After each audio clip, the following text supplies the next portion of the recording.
Bonjour et bienvenue dans la quotidienne de School TV, l'émission qui vous raconte l'éducation au quotidien. Au sommaire aujourd'hui, depuis 40 ans, il agit et plaide inlassablement pour une éducation basée sur la confiance. Il a témoigné de son expérience, notamment en banlieue, dans de nombreux ouvrages. L'un d'entre eux est réédité. Jean-Marie Petitclerc est l'invité du Grand Oral. L'Anti-Sèche de Cécile Fournier. L'Anti-Sèche, vous le savez, c'est la façon dont l'actualité résonne dans les programmes, actu théâtrales et programmes de français. Le théâtre de l'Odéon reçoit le Don Juan de Machin Makeyev. Retour sur la naissance d'un mythe avec Cécile. L'heure de la récré, toujours avec Cécile. Récré lecture avec les drôlatiques enquêtes de Michel Bolognaise. C'est une nouveauté de Michel Lafon Jeunesse. Et puis rendez-vous en fin d'émission avec Amélie Paris. Elle nous raconte les années collège à partir de son poste de professeur documentaliste. Elle s'emploie notamment à transformer le temps d'écran en temps de lecture. Elle vous dira comment. La quotidienne de School TV, c'est maintenant, c'est parti. Grand Oral. Pour une pédagogie de la confiance, de l'espérance et de l'alliance. Cette promesse résonne de manière un peu chrétienne à vos oreilles, et bien c'est normal. Elle annonce la réédition actualisée chez Desclés de Brouwer d'un livre paru voici 30 ans. Son titre, Spiritualité de l'éducation. Son auteur est un polytechnicien devenu éducateur spécialisé, mais surtout prêtre salésien de Don Bosco. Jean-Marie Petitclerc, bonjour. Bonjour. On va compléter mes présentations. Prêtre salésien de Don Bosco, qu'est-ce à dire? C'est-à-dire que j'appartiens à la congrégation qui a été fondée par Don Bosco. Vous savez, Don Bosco, c'est ce petit paysan du Piémont, pauvre, orphelin de père à l'âge de 2 ans. On est en Italie au 19e siècle. C'est ça, près de Turin, et qui très tôt rêva de devenir prêtre éducateur, alors que tout son environnement lui prédestinait une carrière de paysan.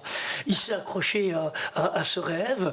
Il était interloqué par le sort de tous ces jeunes qui quittaient la campagne, arrivaient dans la grande ville avec l'espoir d'une vie plus facile et se retrouvaient le plus souvent sans emploi, condamnés à voler pour survivre. Il a été choqué par le sort de ces jeunes incarcérés dans des conditions détestables, en prison. La rencontre fut difficile. L'Italie d'alors était très anticléricale, l'Église étant un peu vécue comme suppôt de la monarchie, alors que le peuple commençait à vibrer aux thèses républicaines. Donc dehors, les curés, on a besoin de curés ici, au point qu'un jour, il s'écroule en pleurs dans les couloirs de la prison, et il est interpellé par un gamin, 13 ans, qui dit à son co-détenu: mais si ce prêtre pleure, c'est peut-être qu'il nous aime. Si notre mère nous savait ici, peut-être se mettrait-elle à pleurer. Et au sortir de la prison, il se dit: mais si ces gamins avaient pu rencontrer, avant d'en arriver là, quelqu'un qui se rendre attentif à leurs problèmes, à leurs difficultés, on aurait pu éviter cette incarcération si néfaste à leur devenir. On peut dire Don Bosco qui fut l'initiateur du courant qu'on appelle aujourd'hui la prévention. Alors il consacra sa vie à essayer de répondre aux besoins des jeunes, besoin de toit pour ceux qui étaient à la rue, besoin de formation pour ceux qui étaient au chômage, besoin de loisirs. Et tout ça continue, et c'est à cela que vous avez vous-même consacré votre vie. Tout à fait. Il réunit une quinzaine de jeunes. Alors, c'est assez extraordinaire l'histoire de la congrégation. 15 jeunes. Un soir de décembre 1859, disant: j'ai besoin de vous. Et un siècle après, 15 000 Salésiens aux 4 coins du monde. On n'est pas très connu en France, beaucoup plus connu en Inde, en Afrique, voilà, en Amérique du Sud. C'est pour ça que je me permettais de vous demander de raconter cette histoire. Ce livre, c'est à la fois une méditation philosophique et théologique. C'est aussi un livre qui se nourrit d'une vie passée sur le terrain, la vôtre, une vie passée auprès des jeunes en situation de rupture. Pourquoi le rééditer aujourd'hui? En quoi ce message a-t-il besoin d'être réactivé? Parce que je crois que le défi d'éducation est aujourd'hui le plus important défi à relever par notre société. Vous savez, on parle beaucoup de la violence. Moi, j'aime dire la violence, c'est naturel. La manière naturelle de régler un conflit, c'est la violence. A en conflit avec B, vous supprimez B, le conflit est réglé. Les djihadistes en conflit avec les journalistes Canard enchaîné, les frères de la sœur de Chemseddine en conflit avec Chemseddine, on liquide et puis le conflit est réglé. Le fait d'être capable de vivre une relation conviviale, pacifique avec celui qui ne partage pas nos convictions, ça s'apprend. Et c'est l'éducation. Moi, j'aime lire à la manière de Don Bosco cette montée de la violence comme le symptôme d'un déficit éducatif. Vous dites qu'il faut être 3 pour éduquer: l'enfant, l'éducateur et l'enfant qu'on a été. Vous, quel enfant vous avez été alors, vous qui avez éduqué tant de jeunes? J'étais un enfant de médecin. Je suis une grande famille de médecins, très marqué par une expérience de mon enfance où, alors que j'étais malade, mon père me dit: écoute Jean-Marie, il y a un autre enfant malade là, c'est plus urgent que toi parce qu'il est plus malade que toi. Enfin papa.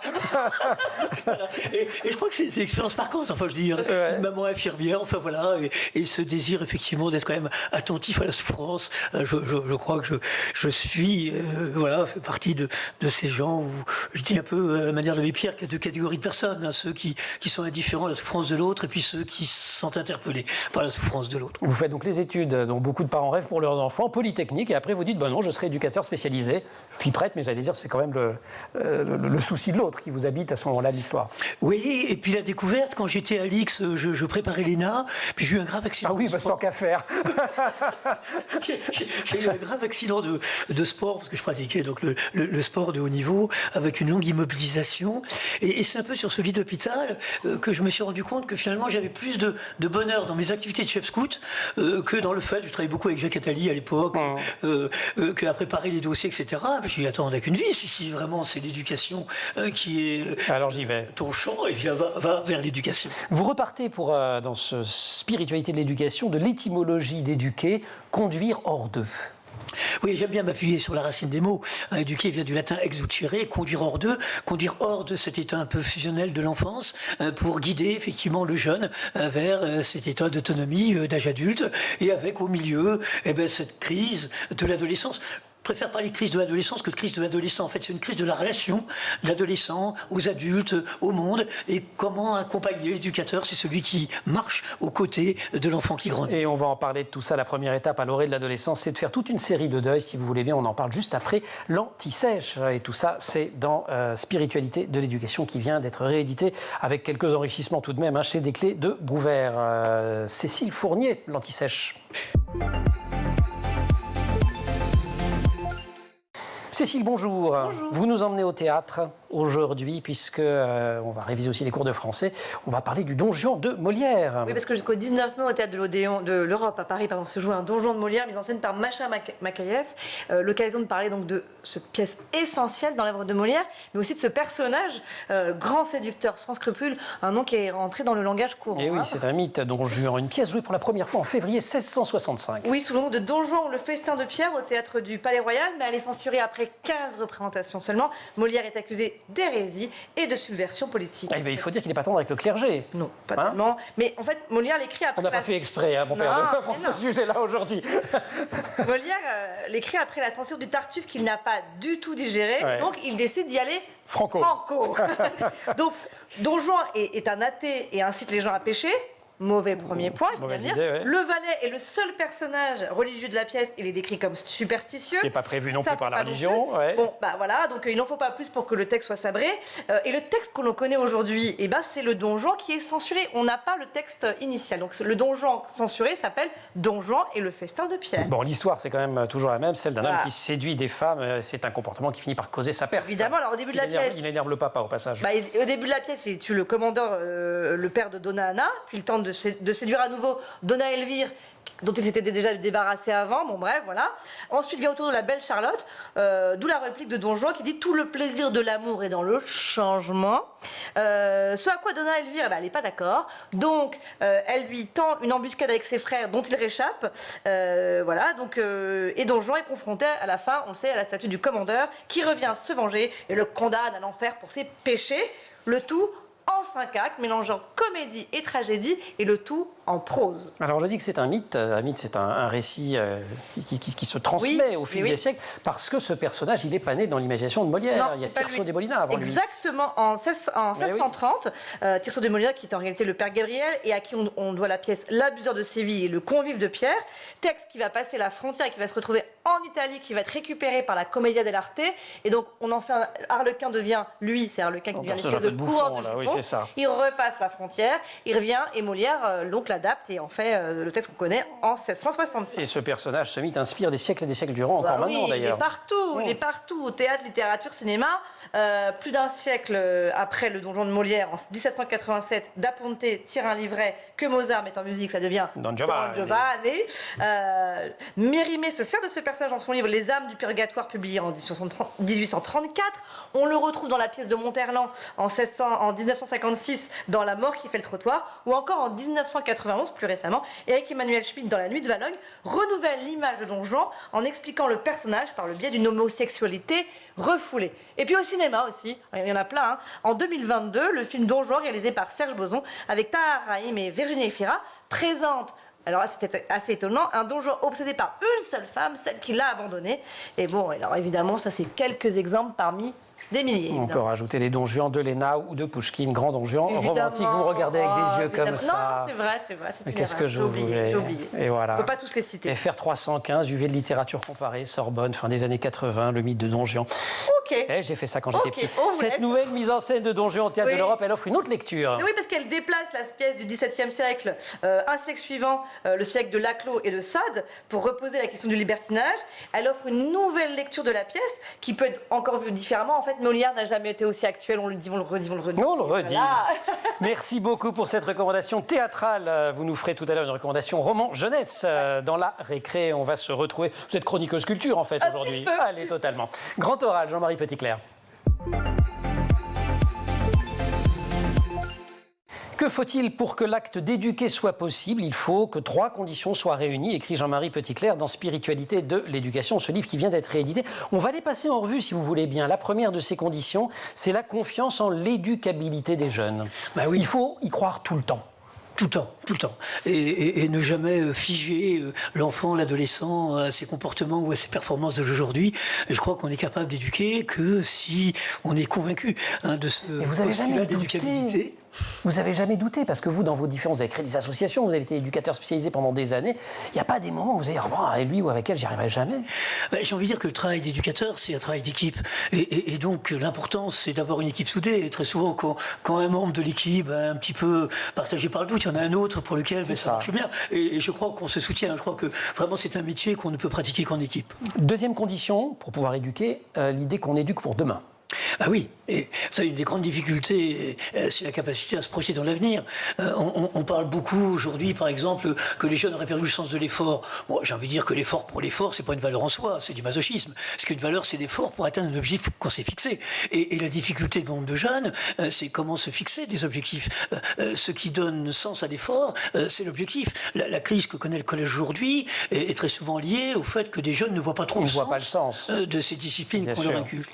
Et donc, il s'agit de se projeter positivement sur l'avenir. Pourquoi je pense qu'on ne peut éduquer que dans l'espérance. Je fais une distinction entre l'espérance et l'espoir. L'espoir est un objet. J'espère qu'il va faire beau, soit il fait beau, soit il ne fait pas beau. Oui, tandis que l'espérance est active. Alors que l'espérance n'a pas d'objet, c'est une dynamique. C'est ça. Mais voilà. Troisième condition, la capacité à établir une relation. Vous l'avez déjà mentionné avant l'anti-sèche, quand vous disiez l'adolescence, c'est une crise de la relation aux autres et à soi-même sans doute. Tout à fait. Et apprendre dans la relation, je dirais, à conjuguer l'amour et la loi. Je crois que l'éducateur doit être à la fois témoin d'amour et témoin de loi. Comme disait ce grand moraliste, Xavier Thévenot, il n'y a pas d'amour sans loi, parce que la loi, c'est le respect de l'altérité, et il n'y a pas de loi sans amour. L'art d'exercer une fonction d'autorité, c'est la capacité à faire passer le message, je te dis non parce que je t'aime. J'en aurais rien à cirer de toi, je te laisserai faire n'importe quoi. C'est parce que tu as du prix à mes yeux. Et donc, Jean Bosco a développé cette pédagogie de la confiance, cette pédagogie de l'espérance et cette pédagogie de l'alliance. À laquelle vous ajoutez un ingrédient proprement chrétien, nous dites-vous, la joie. Un éducateur triste est un triste éducateur. Voilà, je parodie là une parole de François de Sales, en se disant bien que la joie, c'est de l'ordre du fruit et pas du devoir. C'est pas soigneux, mais c'est le fruit. La joie, elle vient de le fait d'avoir l'impression d'avancer. Donc le jeune qui grandit, qui développe ses talents, l'éducateur qui progresse dans sa connaissance, la joie qui vient de la qualité de la relation, et la joie donc qui vient aussi de cette ambiance, de ce climat. Et combien, je crois qu'un rôle important de l'éducateur, c'est d'essayer de créer ce climat. Vous savez, Jean Bosco aimait comparer l'art de l'éducation à l'art du jardinage. Oui. Il s'agit de... L'éducateur est un jardinier, vous écrivez ça. Il s'agit de soigner le terrain. Il ne s'agit pas de tirer sur la tige. Des fois, j'ai l'impression que certains éducateurs voudraient tirer sur la tige. J'ai vu aucun jardinier tirer sur une tige. Et vous dites aussi, si je me souviens bien d'un jardinier, un jardinier, il fait avec les éléments. C'est-à-dire, il n'est pas en train de dire, j'y arriverai pas parce que je ne sais pas quoi, il a fait mauvais ce jour-là. Voilà. Il va adapter sa conduite. Et donc, un enfant est ce qu'il est, un ado est ce qu'il est, il a eu les parents qu'il a, le parcours qu'il a.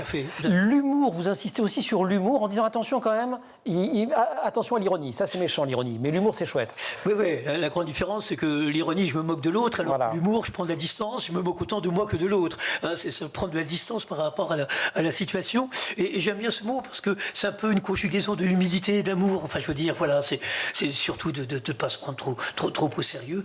Et l'éducateur doit rester humble. Hein. Il sait bien qu'il ne fait qu'accompagner le jeune. Et ensuite que sa vocation, c'est de devenir inutile. Hein, je veux dire, on a réussi notre mission d'éducateur lorsque le jeune peut se passer de nous. Aide-moi à faire tout seul, qui sont aussi des messages de Korczak, de Montessori, de bien d'autres. Beaucoup d'écoute aussi. C'est même le premier geste face aux adolescents en difficulté. Les écouter, dire leur histoire avec leurs mots. Ah oui, dans le dialogue, le plus difficile, c'est d'écouter. Parce que quand je parle, je partage mon point de vue, je partage ma manière de voir les choses, je partage mon ressenti. Alors que lorsque j'écoute, je suis obligé de me décentrer.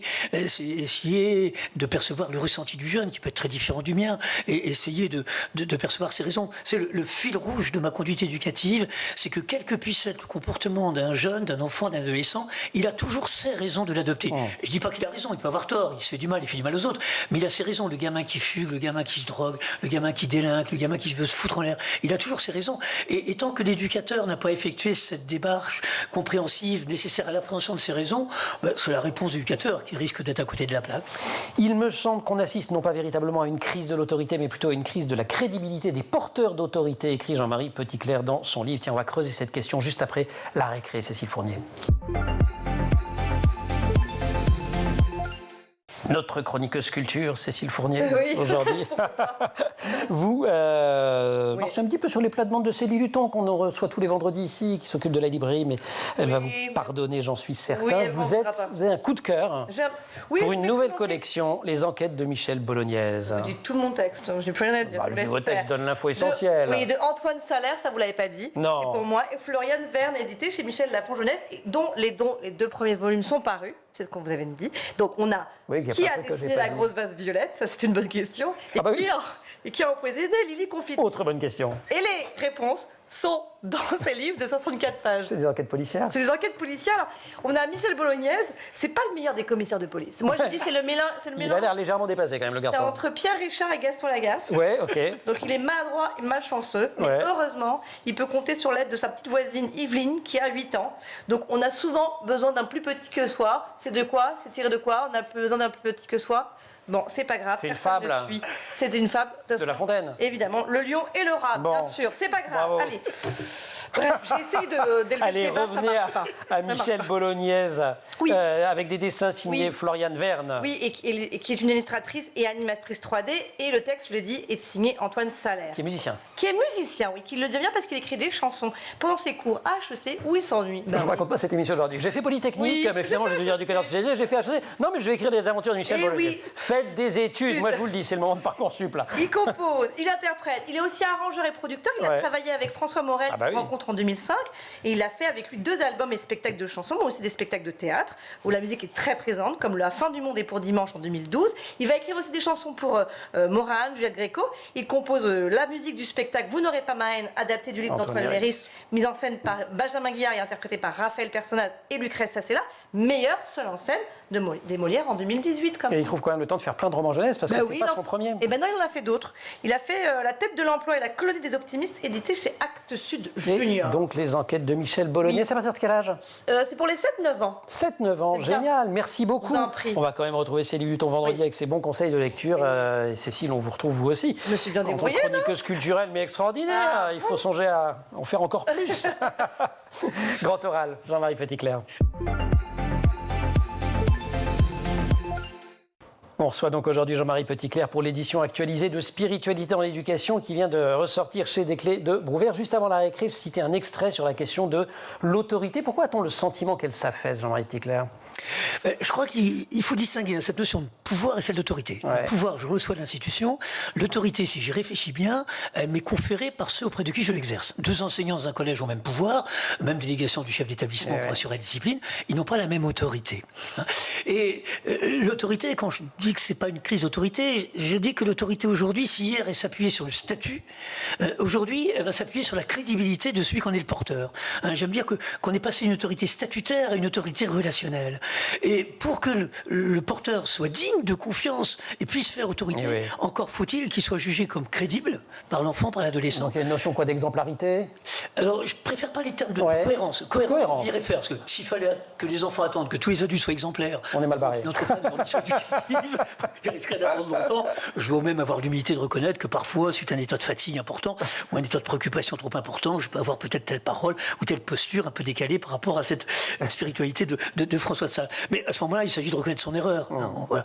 Mais l'important, c'est de dire maintenant, le dire que je te dis, c'est aussi le dire que je m'impose. Bon, là, je suis pas parfait. C'est plutôt rassurant pour l'adolescent de découvrir aussi un peu les failles de l'adulte, parce que lui connaît ses failles. Il ne serait entouré que d'adultes parfaits. Il dirait jamais, je rêverais à devenir adulte. Mais en tout cas, être cohérent entre le dire et le faire. Moi, je crois que cette cohérence, le fait ce que je dis, mais pas ce que je fais, ça marche plus en éducation. Alors, on voit bien, la crise du politique, c'est la crise de crédibilité du politicien, à force d'envoyer des promesses dont on sait qu'il peut pas les tenir. On voit aussi comment dans l'Église, cette crise des abus sexuels, a pour conséquence une crise de crédibilité des agents de l'Église. Et dans l'éducation, justement, dans l'enseignement catholique, qui représente la majorité des 95% du privé sous contrat en France, qui lui-même scolarise 20% des élèves, vous-même, vous dites qu'on assiste à un glissement de l'école catholique qui était fondée pour servir les plus pauvres, mais dont le travail sur le plan pédagogique a ensuite été récupéré par les classes sociales les plus aisées. Fin de citation.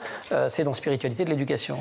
Oui, je crois que toutes les innovations viennent toujours du contact avec les plus pauvres. Moi, j'aime dire aux enseignants, vous n'auriez qu'une classe de très bons élèves qui ne feraient que mettre en œuvre tout ce que vous dites. Vous ne changeriez pas de méthode et au bout de 10 ans, ils seraient devenus obsolètes. Heureusement, il y en a toujours un ou deux Ça marche pas.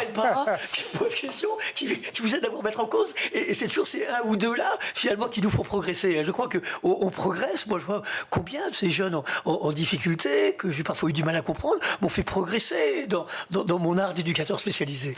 Il y a dans le livre un message d'amour, c'est un mot peu usité que vous avez déjà utilisé depuis le début de l'émission. Quand on parle d'éducation, on l'utilise peu, ceci étant, et vous citez Don Bosco. Ce qui est important, ce n'est pas que les jeunes soient aimés, mais qu'ils se sachent aimer. Qu'est-ce que ça change? Pourquoi cette nuance est-elle importante? Parce que l'important n'est pas le sens qu'on donne aux mots ou le sens qu'on donne à la posture. L'important est toujours la manière dont l'enfant comprend le mot et dont il interprète la posture. Si je mets une intention très affectueuse dans un geste et si l'enfant le reçoit de manière pédophile, mieux vaut que j'abstienne. Quand je fais cours en école d'éducateurs spécialisés et qu'on me pose la question est-ce qu'on a le droit de toucher l'enfant, je réponds toujours ça dépend. Et quand on me dit ça dépend de quoi, je dis ça dépend du ressenti de l'enfant. C'est-à-dire que la boussole de l'éducateur doit toujours être le ressenti de l'enfant. Et à ces enseignants... par défaut, si on a un doute, on touche pas. Tout à fait. Voilà. Tout à fait. Et à tous ces enseignants qui me disent mais non, mais Monsieur Picler, on n'est pas là pour aimer les enfants. Je réponds c'est vrai, vous êtes là pour les aider à grandir, mais pour qu'ils puissent grandir, il faut qu'ils se sentent aimés. Alors que vous les aimez aux hommes, ça c'est une nécessité. Pour pouvoir relever le défi de grandir, il faut se sentir aimé par celui qui nous accompagne. Ça renvoie aussi tout ça, votre regard sur l'éducation, à transmettre un message important, c'est que réussir sa vie, c'est différent de réussir dans la vie. Tout à fait. Je prends souvent l'exemple quand je m'adresse aux collégiens de ce jeune camarade qui a vu une carrière très très brillante, PDG, que je rencontre par hasard à une station-service et puis qui comprend pas mon choix, alors que j'étais un petit peu plus brillant que lui dans les matières scientifiques, de faire éducateur spécialisé. Et puis on se quitte et puis 10 ans après, je le retrouve là encore par hasard. Sa femme l'avait quitté, il était incapable d'entrer en relation avec ses deux ados qui prenaient des postures complètement marginales et qui, les larmes dans les yeux, me dit tu vois Jean-Marie, moi j'ai tout sacrifié pour réussir dans la vie, je suis en train de rater ma vie. Et me disant toi finalement, ton truc c'était t'occuper des enfants et si t'étais dans le vrai. Vos ouailles, les jeunes que vous avez suivis au cours de toutes ces années, ils ne sont pas tous devenus catholiques, j'imagine. Alors comment le prêtre que vous êtes s'arrange de ça? Vous dites Dieu reconnaîtra les siens? Non, mais dans l'Évangile, on dit celui qui accueille un enfant, en mon nom, c'est moi qui l'accueille. Il ne dit pas accueille un enfant de mes disciples. C'est Jésus, ça, c'est la parole de Jésus. C'est dans le Nouveau Testament, oui. Mais il ne dit pas accueille un enfant de mes disciples. Ouais. C'est-à-dire qu'il nous invite à nouer une relation à l'enfant, quel qu'il soit, bouddhiste, musulman, athée, qui soit fondé sur la trilogie du croire, espérer. Mais pour moi, c'est ça, être éducateur chrétien. C'est pas s'occuper de chrétien. C'est vraiment vivre la relation éducative dans ce registre du croire, espérer, aimer. Jean-Marie Petitclerc, merci beaucoup de nous avoir rendu visite dans la quotidienne. Je vous renvoie à Spiritualité de l'éducation. Ensuite, vous allez sur votre moteur de recherche préféré et vous tapez le nom Jean-Marie Petitclerc. Vous verrez, il en a plus. Combien vous avez fait de bouquins? 50? Non, 31. Bon, d'accord. Je vous en prête quelques-uns. C'est chez Desclés de Brouwer, une pédagogie de la confiance, de l'espérance et de l'alliance. Cécile, merci beaucoup. Nous allons retrouver maintenant Amélie Paris pour les années collège. Elle nous dit comment transformer ce qui n'est pas sans lien avec nos sujets du jour, le temps d'écran en temps de lecture. Les années collège, c'est notre rendez-vous avec Amélie Paris. Amélie, bonjour. Bonjour. Professeur documentaliste au collège Maurice Utrio, c'est à Paris, dans le 18e, en REP+.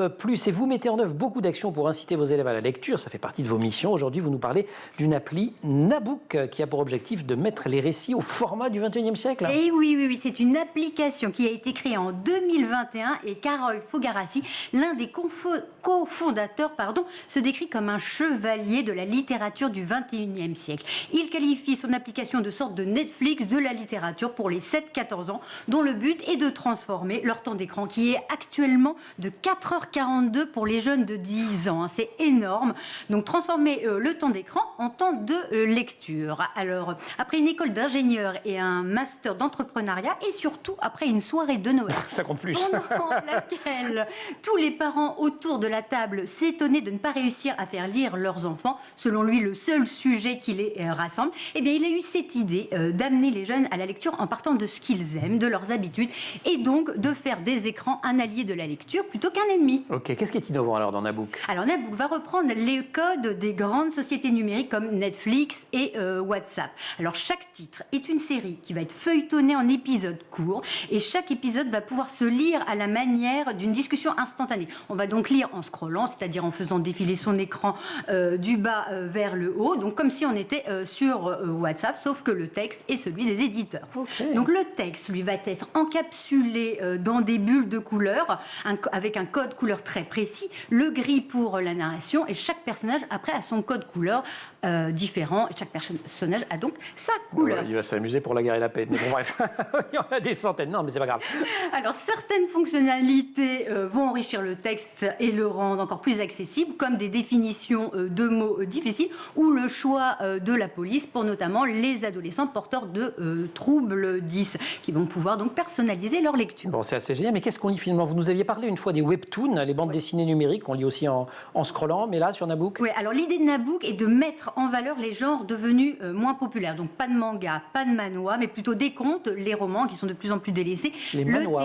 Manhwa, oui, les bandes dessinées qui viennent de Corée. D'accord. L'équivalent des mangas. Les mangas coréens. Corée du Sud. Autant pour moi. Le théâtre, donc, et les albums. Le texte, comme je le disais, donc, est présenté dans des bulles, et c'est le texte des éditeurs qui n'est donc pas dénaturé, mais éditorialisé dans la mise en page. Ok, donc en somme, toutes les stratégies sont bonnes pour faire lire les 7-14 ans, puisqu'on trouve aussi des aventures, et puis des personnages de jeux vidéo, des personnages de films d'animation. Oui, toujours. L'idée est toujours la même, faire lire les jeunes avec ce qui leur plaît. Donc on va trouver des récits avec des personnages du jeu, de certains jeux, comme par exemple Minecraft. Alors ça, Carole Fogarassi appelle ça la gamification de la lecture. Il n'hésite pas non plus à se comparer à Gutenberg, tant qu'à faire. qui a permis aux idées de circuler. Eh bien, Nabook fera circuler la littérature. Oui, qu'est-ce que vous en pensez, vous, en tant que professeur documentaliste, et peut-être que maman aussi, d'ailleurs, on en parle rarement. Alors, moi, je suis quand même un peu mitigée. Je trouve que remettre au goût du jour les genres un peu oubliés, c'est une très bonne chose. Par contre, le texte encapsulé dans des bulles, moi, j'ai essayé, j'ai eu du mal, je me suis un peu perdue. Vous n'êtes plus tout à fait ado depuis 3 ans. Voilà, c'est ça, exactement. Sorti de l'adolescence récemment. Très récemment. Mais bon, si les ados y arrivent, ça c'est chouette. Ouais. Et puis c'est vrai qu'aujourd'hui, l'écran est un véritable vecteur de lecture. On l'a vu, comme je vous disais, avec Wattpad, avec les webtoons. Et donc on ne peut pas parler de littérature sans prendre en compte toutes les littératures. Mais je crois que ce qui est important, c'est vraiment de diversifier. Donc lire quand même du papier, surtout qu'aujourd'hui on a beaucoup de maisons d'édition qui proposent des collections adaptées aux adolescents porteurs de troubles 10. Il faut lire quand même des classiques, mais ça n'empêche pas de lire de la romance, de la fantasy, des bandes dessinées numériques. Et je pense que ce qui est important, c'est de prendre de la distance, que l'ado soit capable de prendre de la distance, ou que ses parents lui en fassent prendre. Voilà, qu'on diversifie. En tout cas, finalement, c'est toujours un peu les mêmes conseils d'une chronique à l'autre, non seulement avec vous, mais quand on parle d'alimentation, quand on parle de pédagogie, quand on parle de plein de choses, on diversifie. Amélie, merci beaucoup pour cette chronique sur Nabook. Merci aussi à toute l'équipe de l'émission. Laure Audemont au maquillage, Marine Plantec et Pénélope Day pour la préparation de l'émission et qui sont en régie avec aujourd'hui au son Thibaut Goury-Lafont, Alice Pitavi à la réalisation. Vous restez sur School TV ou alors vous prenez un bon bouquin et vous nous retrouvez nous en permanence sur Internet et sur les réseaux sociaux.